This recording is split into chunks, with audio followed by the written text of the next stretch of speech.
তো hello guys, welcome to my channel MH Khan YT. আর আপনারা দেখছেন শফিকের দুর্দান্ত নিউজ। কারণ আপনারা টাইটেল আর থাম্বনেল দেখে বুঝে গেছেন যে ভিডিওটা কোন টপিকের হতে চলেছে। তো তোমরা আগে শফিকের বইয়ের কথাটা শুনো, তারপর আমি কিছু বলছি। তো সোনালী আর রাজা এরকম ভাবে আমাকে ফোনে হ্যালো বন্ধুরা, আপনারা সবাই কেমন আছেন? আশা করি সবাই অনেক ভালো আছেন। তো আমাকে চিনতে পেরেছেন অবশ্যই, আমার নাম তারা। তো আমি এখন বর্তমানে আমি এখন শফিকের ওয়াইফ আছি, আগেও ছিলাম, এখন আছি। তো আমিও জেলে গেছিলাম, শফিকও জেলে গেছিল একটা কারণে, কারণ আমাদের বয়স হয়নি তার জন্য। দিয়ে আবার আমি ওকে ছাড়িয়ে আসলাম, আমার মুখের ঝাড়ে ওকে ছেড়েছিল। তারপর সব ঠিকঠাকই ছিল, যে বয়স হবে তারপরে আমাদের আবার অনুষ্ঠান হবে, বিয়ে হবে, তারপর আমরা যাওয়া আসা করবো। এখন শফিক আমাকে রেখে অন্য মেয়ে মানে নহা সোনালী মেয়েটাকে নিয়ে সম্পর্কে যায়, তারপরে ওইসব খারাপ কাজ করে। মেয়েটার বয়স হলো 21+, শফিক হলো 17। তো তোমরা দেখেছো যে ভিডিওটা শফিক করেছে সোনালী নামের মেয়েটা, কারণ ফেমাস হওয়ার জন্য, ভাইরাল হওয়ার জন্য, শফিকের টাকা লুটে খাওয়ার জন্য।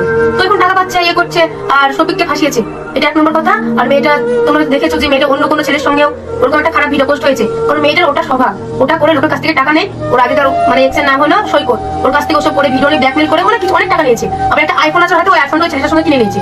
তো ওই মেয়েটার এগুলো হলো স্বভাব। তো আমি এখন কিছু বলবো না, আমি যথেষ্ট চুপ হয়ে গেছি, আল্লাহর উপর সব ছেড়ে দিলাম।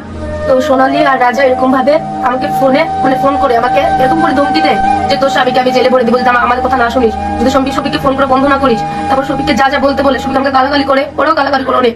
সমস্ত প্রমাণ আমার এই ফোন আছে, তোমরা যদি জানতে চাও আমাকে কমেন্ট করো, আর আমি এই ফোনের প্রমাণ নিয়ে তোমাদের সামনে আসবো। আমি এখন কি করবো বলো? আমি তো একটা গরিব ঘরের মেয়ে, তার জন্য আমার কোনো এই সমাজে কোনো সম্মান নেই। সবাই যা ইচ্ছা তাই বলছে আমাকে, আমার তো কোনো দামি নেই। ওরা আমাকে এরকম করছে, আমি কি করবো বলো? তো তোমরা আমার পাশে থাকো, তোমরা এর বিচার করো, আমি কি করবো তোমরাই বলো।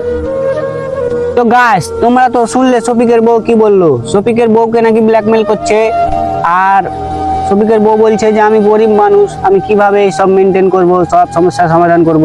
তোমরা সবাই আমাকে সাপোর্ট করো, তোমরা আমার পাশে থাকো। তো এটাই সবার কাছে অনুরোধ যে শফিকের বউ যদি কথাগুলো সত্যি বলে, তাহলে শফিকের বউয়ের উপরেই অন্যায় হচ্ছে। তোমরা সবাই শফিকের বউয়ের পাশে থাকো এবং কি তার সমস্যার সমাধান করার চেষ্টা করো। তো ভিডিওটা এই পর্যন্তই, বাই। আর ভিডিওতে ভালো লাগলে একটা লাইক করে দিও, চ্যানেলে নতুন হলে চ্যানেলটাকে সাবস্ক্রাইব করে ঘন্টা বাজিয়ে দেবে ট্যাং ট্যাং করে। তো বাই, ধন্যবাদ।